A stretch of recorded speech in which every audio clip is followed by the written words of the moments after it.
प्रभु का धन्यवाद हो आज एक बार फिर से कि हम एक साथ मिल सकते हैं, आप मुझे सुन सकते हैं और ये प्रभु का अनुग्रह है कि पूरे हफ्ते प्रभु ने संभाल के रखा और एक नया दिन दिया है और ऐसा समय दिया है कि हम आज के वचन का अध्ययन कर सकते हैं। तो प्रार्थना करें कि प्रभु हमारी मदद करे कि जिस टॉपिक के ऊपर हम बात करने जा रहे हैं, अगर कुछ भी ऐसी कमी घटी जो ये वचन हमें दिखा रहा है अगर हमारे जीवन में है, तो ये वचन सुनते सुनते वो कमी हमारे जीवन से दूर हो जाए और हम प्रभु के नज़दीक आ सकें और वैसा बन सकें जैसा प्रभु चाहते हैं। आइए प्रार्थना करें। प्रभु जी, आपका धन्यवाद देते हैं आज के दिन के लिए, आपकी सामर्थ्य के लिए, आपके अद्भुत कार्यों के लिए धन्यवाद देते हैं प्रभु जी, जो सच में महान है। हम अपने जीवनों में देखते हैं कि किस तरीके से प्रभु आपकी अद्भुत युक्तियाँ हमारे जीवनों में होती हैं। प्रभु ऐसे ऐसे काम हम अपने जीवनों में होते हुए देखते हैं जिसकी हमने कल्पना भी नहीं करी होती।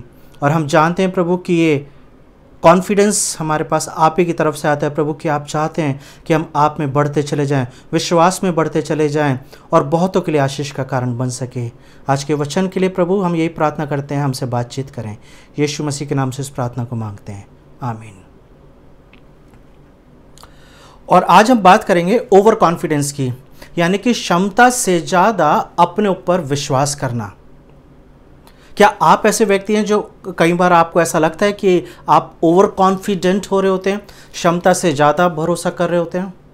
आपको पता है, अगर आप स्टैटिस्टिक्स देखेंगे तो आप ये देखेंगे कि पूरे संसार में, पूरे वर्ल्ड में बहुत सारे लोगों की मृत्यु सिर्फ ओवर कॉन्फिडेंस की वजह से हो गई है। हो सकता है कि वो किसी बर्फ़ के टीले के ऊपर बिल्कुल किनारे पे बैठ के फ़ोटो लेना चाहते थे, सेल्फी लेना चाहते थे और वो टीला टूट गया और वो नीचे जाके गिरे और वो मर गए। ओवर कॉन्फिडेंस एक फ़र्क तरीके से बाइक चलाना या कुछ करतब दिखाना या एक बिल्डिंग से दूसरी बिल्डिंग के ऊपर कूदना या बहुत कुछ ऐसी घटना है जहाँ पर व्यक्तियों को, लोगों को ये लगता है कि वो उसे कर सकते हैं, they can do that, and finally when they try they end up killing themselves। बहुत बार ऐसा हुआ है कि लोगों ने कुछ करने की कोशिश करी है और वो सफल नहीं हुए, परंतु उनके हाथ में मृत्यु लगी है। So why we are talking about over confidence? पहली चीज, ओवर कॉन्फिडेंस एक ऐसा क्रिया है, एक पार्ट है जो कई बार छुपा हुआ होता है। It's close to the proud. Confident हम अपने आप को जब समझ रहे होते हैं और पूरी तरीके से अगर तैयार नहीं है, but we are thinking about that I am prepared, that means I am over confident. I have not prepared enough, I have not studied enough, but I feel that I can do, I can achieve. और over confidence की वजह से कई बार निराशा हाथ में लगती है। आज का वचन अगर हम देखेंगे तो कुछ इसी तरीके की बातचीत हो रही है। तो आइए मेरे साथ निकालिए मरकुस की किताब, उसका 14वां अध्याय, बुक ऑफ मार्क चैप्टर 14। अगर आप पहली बार जुड़ रहे हैं तो मैं आपको बताना चाहता हूं कि हम मरकुस की सीरीज़ जो है ये बहुत लंबे समय से कर रहे हैं और आज हम चैप्टर 14 को देखेंगे 27 से लेके 31वीं वर्ष तक। तो आप YouTube चैनल पे जाएं और बाकी के सरमन जो चैप्टर 1 से शुरू होते हैं आप उन्हें सुन सकते हैं, स्टडी कर सकते हैं। You can start Bible study and you can listen these sermons and you can give your feedback. Sermon के आखिर में मेरा नंबर आता है, अगर आप मेरे से बात करना चाहते हैं, कुछ काउंसल लेना चाहते हैं, किसी चीज़ से आप परेशान हो रहे हैं और आपको लगता है कि बात करके प्रॉब्लम सॉल्व हो सकती है, then feel free to talk to me. तो आज हम देखेंगे book of Mark chapter 14 from verses 27 से देखेंगे। और जैसा कि आपको मैंने 2 हफ्ते पहले बताया था, ये थर्सडे का दिन है और ये एक ऐसा दिन है बृहस्पतिवार की जो कि बहुत ही लंबा चल रहा है। यीशु मसीह ने मंदिर में थे, वहाँ से यीशु मसीह ने बात करना शुरू करी, मंदिर के बाहर आए, बैतनिया गए, पहाड़ पर बैठ गए और वहाँ पे लगातार चेलों से बातचीत चल रही है। फिर हमने देखा कि यीशु ने फसह का पर्व मनाया। फिर हमने ये भी देखा कि यीशु ने फसह के पर्व के समय में ही एक नई वाचा दी जिसे होली कम्युनियन, ये प्रभु की मेज़ बोला जाता है। और आज उस प्रभु की मेज़ से, यानी कि वो जो पास ओवर खाना खाया जा रहा था, वो जो फसह का पर्व मनाया जा रहा था, वहाँ से निकले हैं। और ऐसा लिखा हुआ 27वें वर्ष में, तब यीशु ने उनसे कहा, तुम सब ठोकर खाओगे क्योंकि लिखा है, मैं रखवाले को मारूंगा और भेड़ें तितर बितर हो जाएंगी। पहली चीज यीशु इस बात को बोल रहे हैं कि तुम सब ठोकर खाओगे, you will, everybody, all of you. कौन है ये लोग? अगर आप ध्यान से अंडरस्टैंड करेंगे तो एक चीज आप समझेंगे कि जब पिछले हफ्ते हम ये देख रहे थे कि यीशु पतरस से जब अपने चेलों से बात कर रहे थे तो यहूदा इस्करियोती के विषय में यीशु मसीह ने बोला था कि ये मुझे पकड़वाएगा। और इसी समय में जब प्रभु भोज लिया जा रहा है, जब सारे लोग यीशु के साथ बैठ के वो प्रभु भोज ले रहे हैं, तो उसके बाद, खाने के बाद यहूदा इस्करियोती चला गया था। तो जब यीशु यहां पर ये बोल रहे हैं तुम सब से मैं कहता हूं कि ठोकर खाओगे, तो ये 11 चेले बचे हैं। और यीशु बोल रहे हैं क्योंकि लिखा है कि मैं रखवाले को, I will strike the shepherd and sheeps will run away, the sheeps will go. अगर आप जकरिया की किताब और उसका 13वां अध्याय देखेंगे, बुक ऑफ जकरायस चैप्टर 13, तो वहां पे ऐसा लिखा हुआ है कि परमेश्वर की एक भविष्यवाणी है जो जकराया के द्वारा दी जा रही है। और वहां पे परमेश्वर ये बता रहे हैं कि मैं रखवाले को, I will strike the shepherd, मैं चरवाहे को मारूंगा और भेड़ें तितर बितर हो जाएंगी। यहां पर यीशु जकरिया की वर्स को कोट कर रहे हैं और सेम ऐसी ही वर्स जो है यशाया उसके 53 के 10 में लिखा हुआ है। अगर पूरा चैप्टर 53 आप देखेंगे, बुक ऑफ आइजाया चैप्टर 53, तो वहां पर यीशु के क्रूसिफिक्शन के बारे में, यीशु के किस तरीके से उन्हें सताव सहना पड़ रहा है, मारा जा रहा है और जलील हो रहे हैं, वो सारी बातें जो है यशाया के 53 में लिखा हुआ है। तो किसकी बात यहां पर कर रहे हैं? यहां पर यीशु अपनी बात कर रहे हैं कि मैं जो रखवाला हूं, I am the shepherd and I will be stricken, मैं मारा जाऊंगा। किसके द्वारा मारा जाऊंगा? सबसे पहले हमें इस बात को अंडरस्टैंड करना है। तो जब जकरिया इस बात को लिख रहा है तो वहां पे वो लिख रहा है परमेश्वर चरवाहे को मारेंगे, the Lord will strike the shepherd.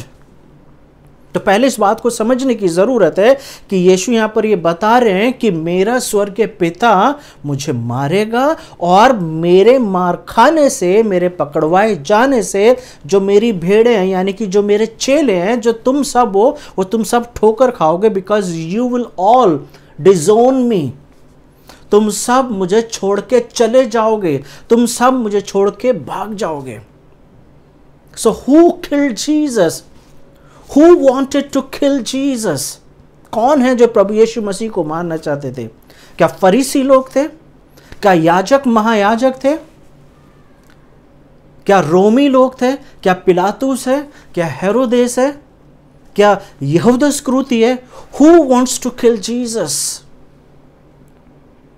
अगर आप रोमियो उसका 8वां अध्याय देखेंगे, रोमन्स चैप्टर 8 एंड वर्स 32, रोमियो 8 के 32 में लिखा हुआ है, जिसने अपने निज पुत्र को भी ना रख छोड़ा परंतु उसे हम सब के लिए दे दिया, वो उसके साथ हमें और सब कुछ क्यों ना देगा। सो पौलुस यहां पे लिख रहा है रोमियो में कि it was the act of God the father that he give Jesus. परमेश्वर पिता ने यीशु मसीह को दे दिया। It was the divine plan of God the father. परमेश्वर पिता की योजना थी कि यीशु को सलीब पर जाना है। क्यों? क्योंकि पाप की मजदूरी मृत्यु है। तो अगर बाइबल को अगर ध्यान से देख के अगर हम इस बात को बोलें दैट हु किल्ड जीसस, तो definitely it was not the Judas Iscariot, it was not the Pharisees, it was not the chief priest or the Romans or the Herod or the Pilate, but it was the God the Father. क्यों? क्योंकि परमेश्वर ने यीशु मसीह को भेजा था ताकि यीशु मसीह के बलिदान के द्वारा मानव जाति के लिए मोक्ष की प्राप्ति हो सके, मानव जाति को क्षमा मिल सके, उद्धार मिल सके और पिता के पास उसी संबंध में जो अदन की वाटिका में था फिर से वापस आ सके। बार बार पुराने नियम में कई बार ऐसे लिखा हुआ है जहां पे बताया जा रहा है कि it was God who planned to send Jesus so that he can be killed. और इसलिए यीशु मसीह बोल रहे हैं तुम सब ठोकर खाओगे। लेकिन यहां पे इतना ही नहीं लिखा हुआ है, यहां पे आगे लिखा हुआ है परंतु मैं अपने जी उठने के बाद तुमसे पहले गलील को जाऊंगा। So you see from last 2-3 Sundays we are looking that Jesus is dropping bomb after bomb. सबसे पहले यीशु ने ये बोला कि तुम में से कोई मुझे पकड़वाएगा, और सेलिब्रेशन के समय में एकदम से मातम सा हो गया उस कमरे में, वो अपर रूम में जहां पे प्रभु यीशु मसीह बैठे हुए थे। दूसरा यीशु मसीह बोल रहे हैं कि तुम तितर बितर हो जाओगे।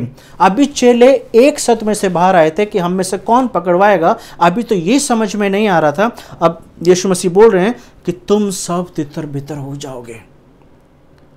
आप क्या सोचते हैं चेलों को कैसा लग रहा होगा कि यीशु आज ये कैसी ऐसी बातें कर रहे हैं? Why Jesus is not in a good mood, why he is not talking the normal way, the way he speaks. क्या रीजन है कि आज यीशु जो है बड़ी अलग तरीके की बातें कर रहे हैं?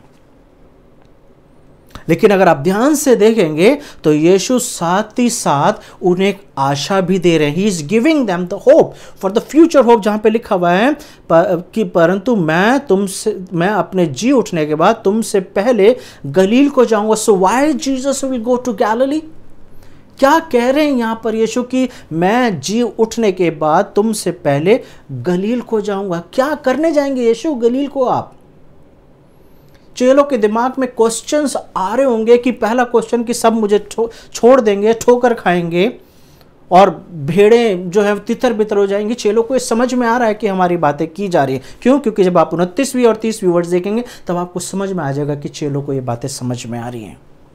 तो क्यों गलील जाएंगे? क्योंकि यीशु को पता है कि यीशु के जो 11 चेले जो बचे हैं ये सारे गलील के रहने वाले हैं। Their home town is Galilee. And Jesus saying, even though you will disown me, but when I will rise up, I will come and I will restore the relationship. मैं जी उठने के बाद तुमसे फिर से मिलूंगा और फिर से मैं I will lead you. मैं फिर से एक चरवाहे की तरह तुम्हें लेके चलूंगा। लेकिन ऐसा लग रहा है कि 28वीं वर्स जो है वो शायद चेले जो है वो नहीं सुन पाए हैं या नहीं समझ रहे हैं, क्योंकि वो शायद maybe they are in shocked from the verse 27 कि हम कैसे छोड़ देंगे। क्योंकि देखिए 29 वर्ष में क्या लिखा हुआ है? पतरस ने उससे कहा, यदि सब ठोकर खाएं तो खाएं, पर मैं ठोकर नहीं खाऊंगा। Over confidence. So basically Peter is saying, Jesus you are wrong, don't tell me this, you are absolutely wrong. सब ठोकर खाएं तो खाएं, पर मैं नहीं खाऊंगा। This is called the over confidence. Jesus the one who knows the future, Jesus is the one who is omnipotent, omniscient, he is सर्वव्यापी, सर्वज्ञानी, सर्व सामर्थी। और इन लोगों ने यीशु के कामों को अपनी आंखों से होते हुए देखा है। और सब कुछ देखने के बाद जब यहां पर यीशु उनके बहुत ही जल्दी होने वाली घटनाओं को बता रहे हैं तो पतरस डिनाई कर रहा है। पतरस कह रहा है सब ठोकर खाएं तो खाएं। ये जो 10 लोग बैठे हैं ना, यीशु शायद पतरस ऐसे बोल रहा होगा, ये जो 10 लोग बैठे हैं ना यीशु, ये ठोकर खा सकते हैं लेकिन मैं नहीं खाऊंगा ठोकर। No, you are wrong Jesus, I am not going to leave you. 30वीं वर्ष में यीशु ने उससे कहा, मैं तुझसे सच कहता हूं कि आज ही इसी रात को मुर्गे के 2 बार बांग देने से पहले तो 3 बार मुझसे मुकर जाएगा।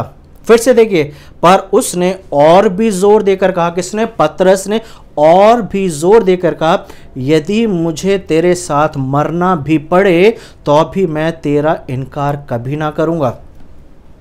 इस प्रकार और सबने भी कहा। सो basically Peter is a spokesperson. So Peter is a man with the voice. So he's saying that I am the best Jesus and I love you more than anybody. Maybe they can disown you, maybe they can leave you. ये तुझे छोड़ सकते हैं, ये तेरे को छोड़ के चले जाएंगे, लेकिन मैं तुझे छोड़ के नहीं जाऊंगा। मैं तेरे साथ मरने के लिए भी तैयार हूं। और यीशु बोल रहे हैं कि नहीं पतरस, तू 3 बार मेरा इनकार करेगा।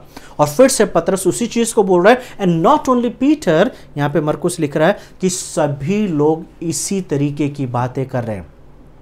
शायद पतरस को सुन के सभी को इस तरीके का कॉन्फिडेंस आया और सब ये बोल रहे होंगे कि हाँ हाँ जीसस, हाँ हाँ यीशु, हम नहीं छोड़ेंगे, यीशु हाँ मैं भी नहीं छोड़ के जाऊंगा, यीशु हाँ मैं भी नहीं छोड़ के जाऊंगा। It looks like that they are saying, Jesus, what you are talking about? Yes, it's an impression of love. It's an impression of a relationship. लेकिन प्रॉब्लम ये है कि वो शायद आने वाली उस बड़ी प्रॉब्लम को वो शायद इमेजिन भी नहीं कर सकते हैं जिसके बारे में यीशु बात कर रहे हैं। उन्होंने कल्पना भी नहीं करी है कि यीशु के साथ क्या होने वाला है।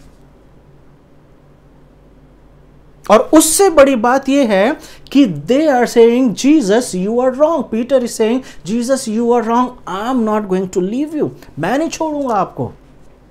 और जब यीशु बोल रहे हैं so it's like a back chat कि प्रभु ऐसा हो ही नहीं सकता है। तो बेसिकली पीटर ये बोल रहा है कि प्रभु आपको शायद पता नहीं है लेकिन मैं नहीं छोड़ूंगा आपको। Do you think that you also have over confidence? हमारी पढ़ाई जब हम करते हैं, हम स्टडी जब कर रहे होते हैं, do you feel sometimes you are over confident? या जब हम फेथ की बात करते हैं, do you think we all brag about ourselves? हम अपने बारे में बात कर रहे होते हैं और चर्च को, कलीसिया को, या अपने दोस्तों को, या अपनी फैमिली को, या अपने रिलेटिव्स को कुछ ऐसा शो करते हैं दैट आई एम कॉन्फिडेंट, और लोगों को ये दिख रहा होता है you are not confident but you are over confident. यीशु जो सब कुछ जानते हैं उसको पतरस और चेले बोल रहे हैं कि प्रभु हम कभी नहीं छोड़ेंगे। So what we can learn from this 5-6 verses? क्या यीशु झूठ बोल रहे हैं या चेलों को समझ नहीं आ रहा है कि यीशु जो बता रहे हैं वो सिर्फ ऐसे ही बातें कर रहे हैं? What is going on? मुझे ऐसा लगता है सबसे पहली चीज़ जो आपको और मुझे सीखने की ज़रूरत है वो ये है कि क्यों पतरस के लिए यीशु मसीह बोल रहे हैं कि पतरस तू मेरा इनकार करेगा। Why? Who decided that Peter will deny? किसने ये योजना बनाई कि पतरस 3 बार इनकार करेगा? क्या पतरस का इनकार करना ज़रूरी था? यीशु को पता है कि पतरस इनकार करेगा, लेकिन क्यों?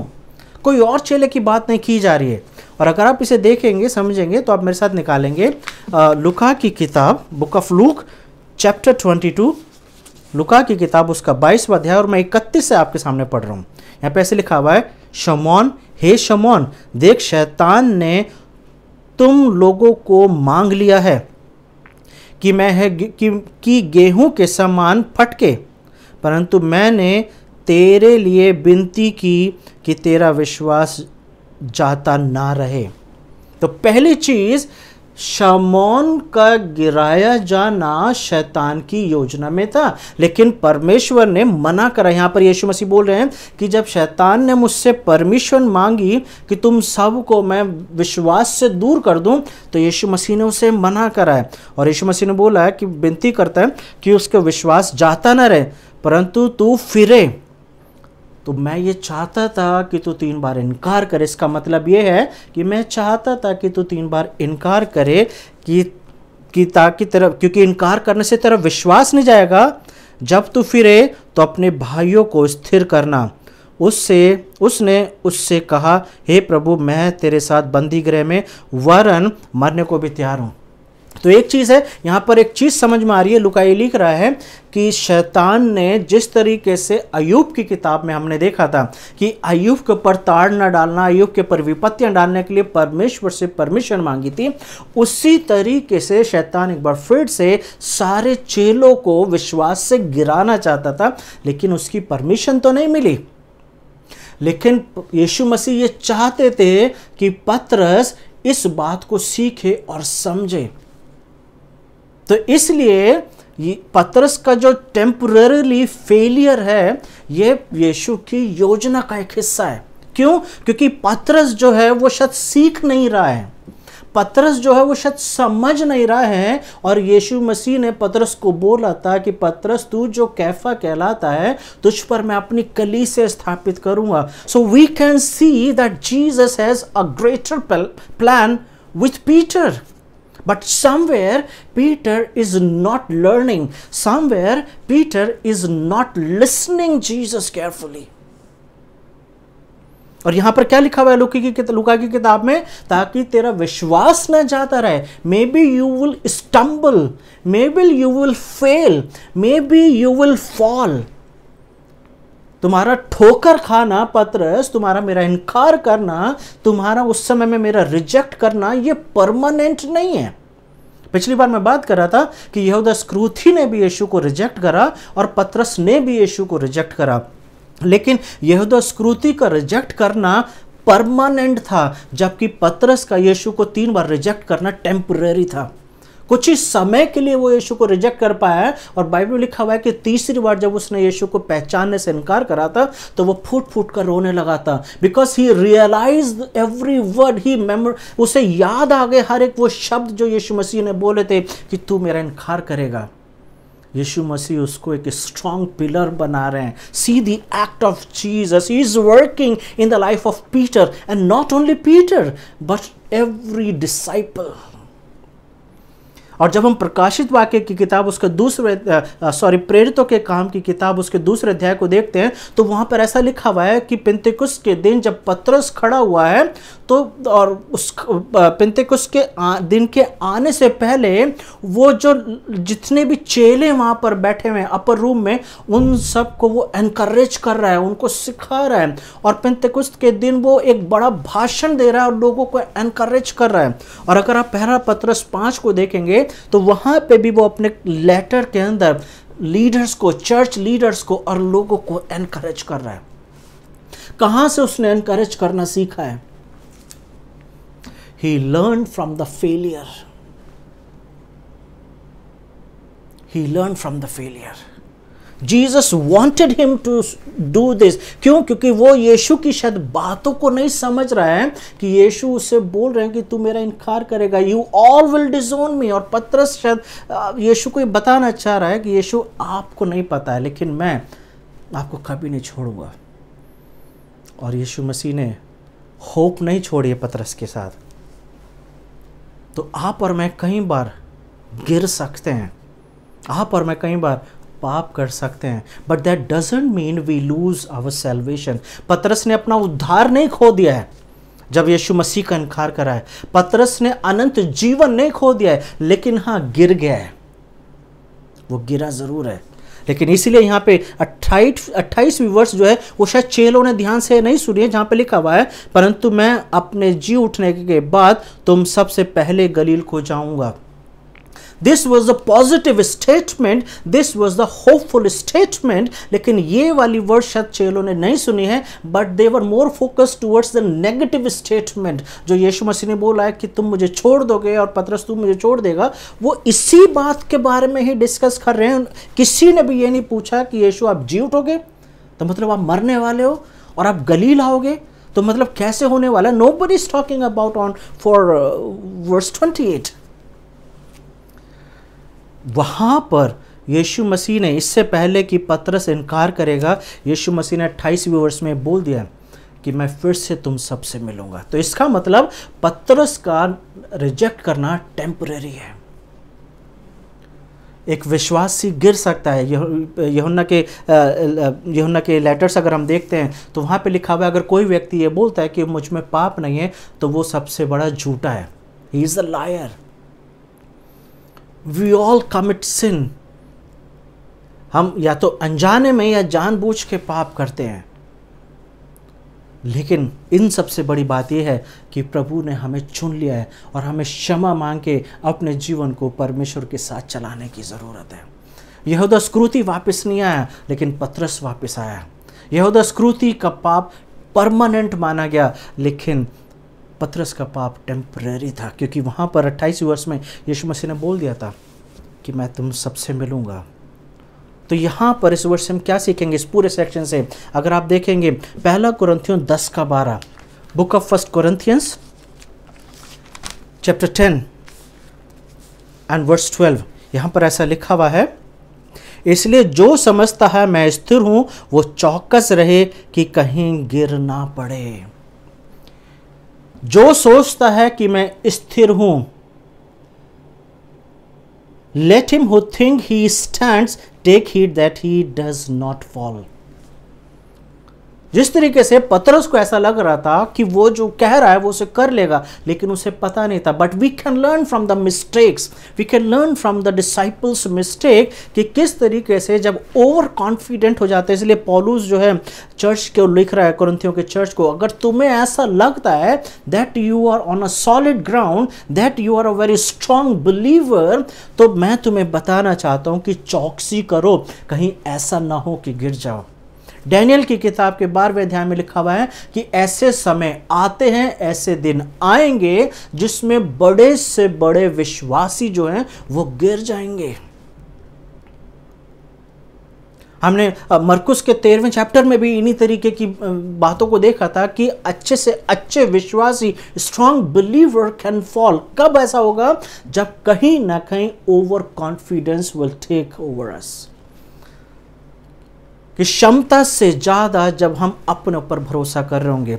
और इसलिए बाइबल की ऐसी वर्सेस है जहाँ पे लिखा हुआ है, तो अपनी ही समझ का सहारा ना लेना, वरन संपूर्ण मन से यहोवा पर भरोसा रखना। सो basically Peter, don't think about your confidence, but learn what Jesus is saying, understand what Jesus is saying. Don't think about your self being, कि अपने बारे में सोचना कि हाउ कॉन्फिडेंट आई एम। और बाइबल में बहुत सारी जगहों पे ऐसी वर्सेस लिखे, जैसे जेम्स 4:10 में, याकूब 4:10 पे लिखा हुआ, humble yourself in the presence of the Lord and he will exalt you. अपने आप को दीन करो, नम्र करो परमेश्वर के सामने, ताकि वो तुम्हें उठा सके। अगर यहाँ पे ज़रूरत ये थी कि पतरस को ये बोलना था कि प्रभु अगर ऐसा है कि मैं आपको इनकार करने वाला हूँ तो मेरी मदद करो प्रभु, ताकि ऐसा ना हो सके। वो था एक हम्बल एटीट्यूड, बजाय इसके कि यीशु को ये बोलता कि यीशु आप क्या कह रहे हैं, ऐसा तो हो ही नहीं सकता। I am ready to go even in the jail with you. I am ready to even die with you. और यीशु बोल रहे पतरस 3 बार तू मेरा इनकार करेगा। So instead of backchat, बजाय इसके कि उसको बार बार बोलना, हम्बल होने की ज़रूरत होती है। और याद रखिए कि बार बार ऐसी वर्सेस हैं जो इस बात को बताती है, जैसे नीति वचन 29:23 में भी लिखा हुआ, A man's pride will bring him low. मनुष्य का घमंड जो है उसे नीचे गिरा देता है। लेकिन जब हम हम्बल होते हैं, पतरस को अगर वहाँ पे ये कहना था कि प्रभु अगर ऐसा है कि मैं इनकार करने वाला हूँ तो मेरी मदद करें ताकि ऐसा ना हो सके। आइए हम भी कुछ ऐसी प्रार्थना करें कि प्रभु अगर आप जानते हैं कि इस हफ्ते मैं पाप करने वाला हूँ या करने वाली हूँ, या कुछ ऐसा होने वाला है मेरे जीवन में जिसकी वजह से मैं पाप में गिरने वाला हूँ या गिरने वाली हूँ, प्रभु मेरी मदद करें, मदद करें ताकि जो पाप होने वाला है वो ना हो सके। क्योंकि याकूब 4:10 में यही तो लिखा हुआ ना, humble your self in the presence of the Lord. परमेश्वर के सिंहासन के सामने, परमेश्वर की उपस्थिति में अपना आप को नम्र करो ताकि वो आपको उठा सके। बिना परमेश्वर की सामर्थ्य के हम उठ नहीं सकते हैं, और परमेश्वर जब किसी को उठाते हैं तो फिर वो गिरता नहीं है। ज़रूरत यह है कि हमें अपने आप को हम्बल करने की ज़रूरत है, दीन करने की ज़रूरत है। आइए प्रार्थना करें। प्रभु मैं आपका धन्यवाद देता हूँ आज के इस वचन के लिए, जो हमें ये सिखाता है प्रभु कि हमें इस बात को जानने की ज़रूरत है कि मैं कहाँ खड़ा हुआ हूँ, किस तरीके का एटीट्यूड, किस तरीके का लाइफ स्टाइल मैं जी रहा हूँ, ताकि प्रभु ओवर कॉन्फिडेंस में ना हो जाऊं, प्रभु क्षमता से ज़्यादा अपने ऊपर भरोसा ना कर सकूं, वरन संपूर्ण मन से अपने बनाने वाले को, आपके ऊपर प्रभु भरोसा करके मैं अपने जीवन को जी सकूं। और जो बातें हम बाइबल में से सीख रहे हैं कि चेले किस तरीके से बातें कर रहे हैं, यीशु किस तरीके से बातें कर रहे हैं, प्रभु हम उन सब बातों से सीख के और समझदार हो सकें और आपके सामने स्थिर रहने वाले बन सकें। हमारी मदद करें प्रभु, ताकि हम पाप में ना गिर सकें, बल्कि प्रभु आपके सामने स्थिर होके, निडर होके प्रभु कॉन्फिडेंस के साथ, विश्वास के साथ जीवन जीने वाले बन सकें। यीशु मसीह के नाम से इस प्रार्थना को मांगते हैं, आमीन। मैं विश्वास करता हूँ कि आज के वचन से आपको बहुत आशीष मिली है, आप सीखें और दूसरों को सिखाएं।